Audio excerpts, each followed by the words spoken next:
अस्सलाम वालेकुम everybody, this is Sikandar at MM financials. I hope you guys are doing fine and learning with us. Page को जरूर like कीजिएगा, follow कीजिएगा और नोटिफिकेशंस को जरूर टर्न ऑन कर लीजिएगा।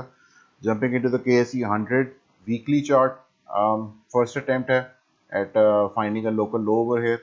और अगर लोकल लो फाइंड हो जाता है तो डाइवर्जेंस भी कंफर्म हो जाएगी, बुलिश डाइवर्जेंस विच इज। और यहाँ पे अभी अभी हमारे पास 4 दिन है ट्रेडिंग के। लोकल लो कंफर्म करने का मकसद है कि वीकली अगर हमारे पास 45,080 पॉइंट्स के आसपास कहीं पे क्लोज होती है, तो we can have a confirmation of a local low. और जिसका मतलब है कि we are making another low over here which is going to be a higher low. और उसमें अप ट्रेंड हमारा बच जाएगा, जिसमें मैंने आपको प्रीवियसली भी बताया था कि 43,750 पॉइंट्स अप्रॉक्सीमेटली हमारा लास्ट वीकली लो है। We should not close a weekly below this point. और अगर जाते हैं इसके नीचे तो दैट और वीकली क्लोज करते हैं, that is going to break the structure. जो वीकली अप ट्रेंड है उसको ब्रेक कर देगा। बट राइट नाउ यहाँ पे ऐसा नहीं है। और मैंने आई थिंक महीना 1.5 महीना पहले भी बताया था एक वीडियो में कि जो हमारे पास ये वाला स्ट्रक्चर है, अगर हमें 21 यहाँ पे ब्रेक कर दी अलॉन्ग विद द 47,000 स्ट्रक्चर, तो उसके हमारे पास जो है वो ये हो सकता है कि we form another low over here. और उस टाइम मैंने तब भी कहा था कि एक सांस रोकने वाला मामला आ जाएगा। और उसी पे हम इस वक्त खड़े हैं, 55 के ऊपर और 50 के नीचे। 21 अभी नीचे आ रही है gradually. That is going to be the first weekly resistance level. हमारे पास जो यहाँ पे मेन चीज़ है, that is going to be the 47,000 structural support.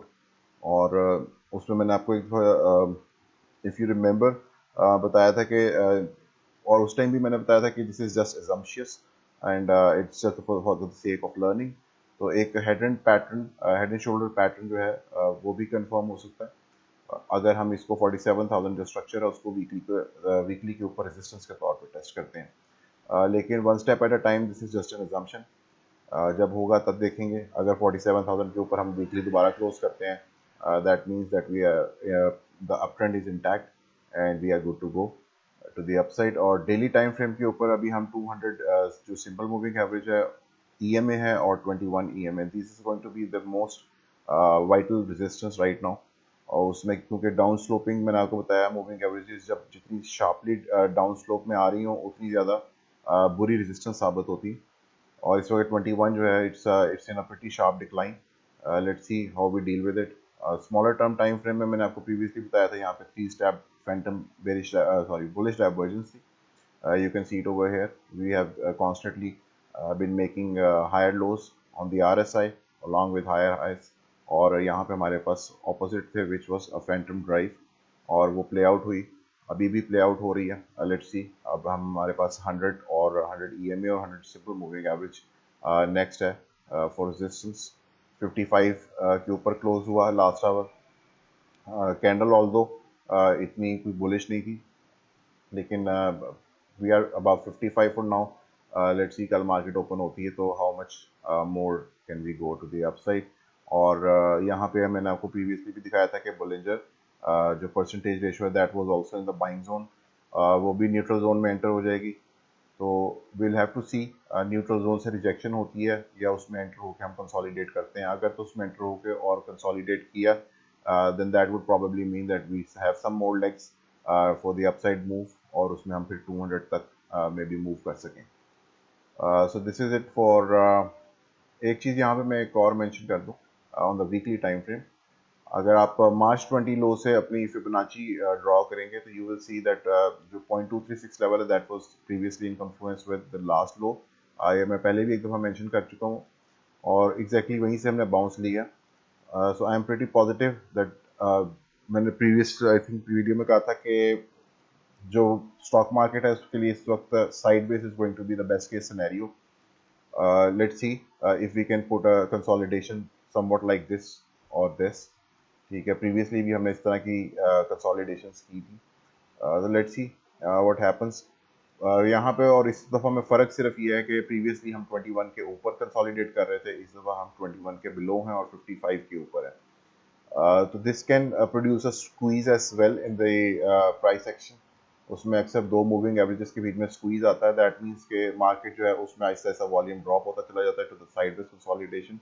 और एक चीज़ जो डेली के ऊपर थी, दैट वाज कि जो हमारे पास यहाँ पे जो सेल ऑफ हुआ विच वाज परफेक्टली ऑर्केस्ट्रेटेड, यहाँ पे जो सेल ऑफ हुआ that had a huge volume spike, उसके बाद से अभी तक वॉल्यूम गिरता चला जा रहा है, विच मीन्स यहाँ पे दोनों खतरात आ जाते हैं। एक तो ये कि सेलिंग नहीं हुई, दैट मीन्स जो ज़्यादा लोग हैं they are bullish on the market, उसको वो ऊपर जाता देख रहे हैं जिसकी वजह से they have not sold, or they are waiting for the weekly trend to break, and that's when the market may capitulate.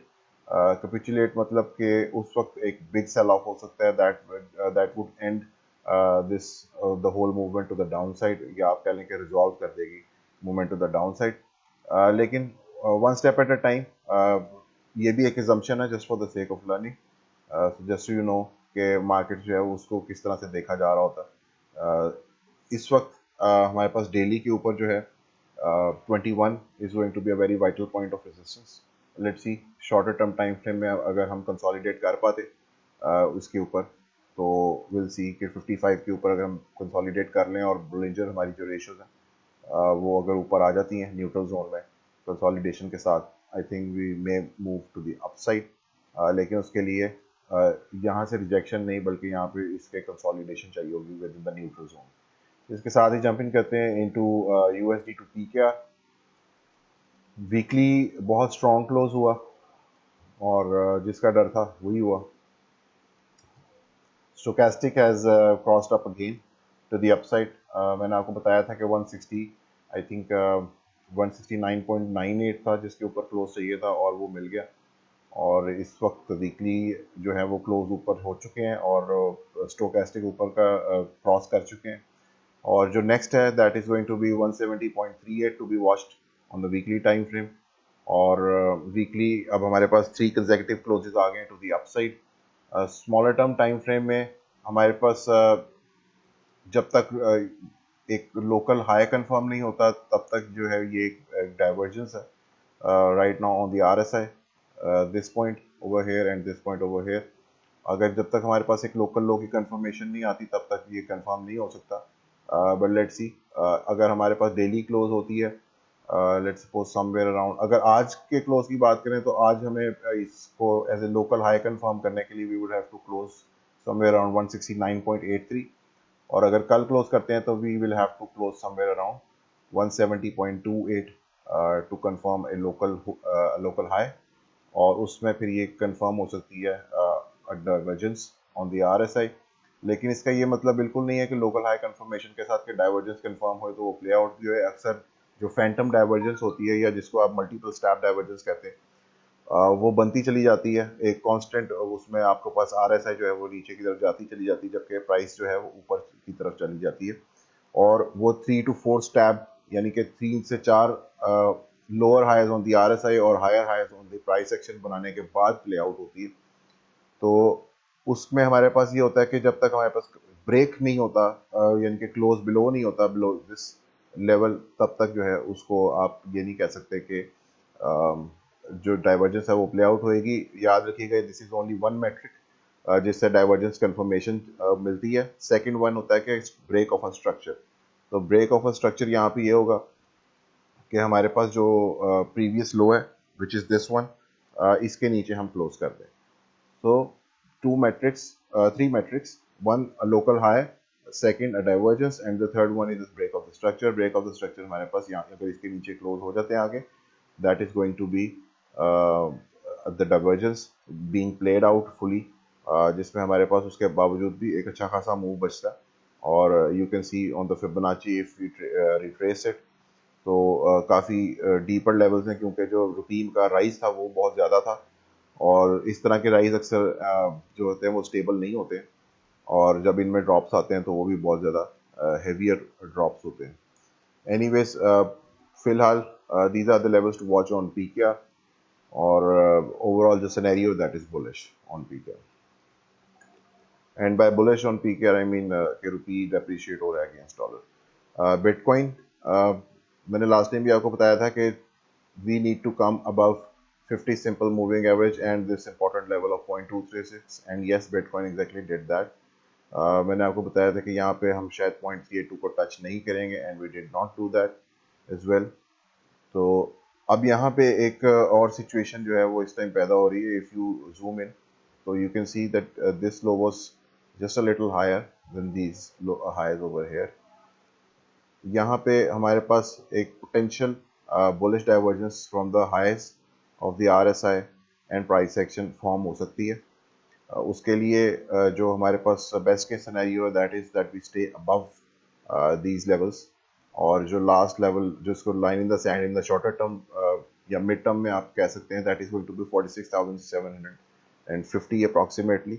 इसके ऊपर डेली क्लोज रहे, इसके नीचे ना हो।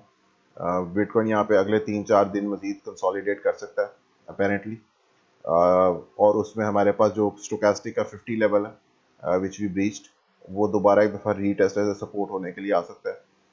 ज़रूरी नहीं है कि ऐसा हो, लेकिन फिर भी just watch out for that कि इसको भी रीटेस्ट करने आ सकते हैं नीचे as a support and then we can start the rally. फिलहाल 50 simple is going to be the line in the sand for now, which is 46,700, I think $780 approximately. So this is so much so for the Bitcoin. Oil में मैंने आपको previously भी बताया था कि I am bullish on oil. Oil में हमारे पास previous targets hit हुए थे यहाँ पे, then I told you कि एक pullback आएगा which should not go below 73.65, which was the 0.786 retracement level. अब हमारे पास दोबारा ऑयल ऊपर आ रहा है, any sort of a close above 76.88 which was previous high, उसके ऊपर आते ही जो है that is going to be a confirmation of a breakout trade to the upside that is going to go for 86.2 approximately to the upside. 86.2 का जो target है that is going to be the first 1.618 level for the extension, और this is 86.2 for a barrel for oil. अब let's see हमें ये close कब तक मिलता है। अगर जब तक ये क्लोज नहीं मिलता, this is going to be a no trade zone for now. Trade जो है that is going to be a breakout one. जब तक क्लोज नहीं होता 76.88 के ऊपर, it's a no trade zone, क्योंकि जो रिस्क है यहाँ पे ज़्यादा है, और इट्स जो अगर आप इसको मैनेज भी करना चाहें ट्रेड को, तो यहाँ पे ये ट्रेड जो है वो फेल होती है with a close below 74.01 on a daily time frame. So per barrel that is going to be a $3 to $4 loss पर बैरल, अगर इसको आप ट्रेड को जो है स्टॉप लॉस के साथ मैनेज भी करना चाहें। So I would recommend that you wait for 76.88 if anybody is interested to trade on oil, और ब्रेकआउट रेट जब तक नहीं होता, डेली क्लोज ऊपर नहीं मिलता, अब तब तक इसमें पोजीशंस लेने की ये वाली जोन नहीं है फॉर नाउ। अगर तो आपने ये रीटेस्ट नहीं बाय किया, because previously I told you that it's going to get a retest. So this retest was successful along with the 0.5. So उसमें if you haven't bought this one, there is no you shouldn't hurry in buying out this one. So उसमें you can wait for the breakout. Once it happens, then yes, because उसमें फिर आपके पास जो trade है वो manageable ही हो जाएगी, कि जो आपकी एंट्री पॉइंट होगी that is going to be your stop loss as well. So manageable trades जो होती हैं वो ज़्यादा बेहतर रहती हैं रादर देन गोइंग और jumping blindly into the market. इसके साथ ही मुझे इजाज़त दीजिएगा। ये सारी अपडेट्स थी। अपना ख्याल रखिएगा, और कमेंट्स में अपनी राय से ज़रूर आगाह कीजिएगा। लाइक माइंडेड लोग जो सीखना चाहते हैं उनके साथ ज़रूर शेयर कीजिएगा। अल्लाह हाफिज़।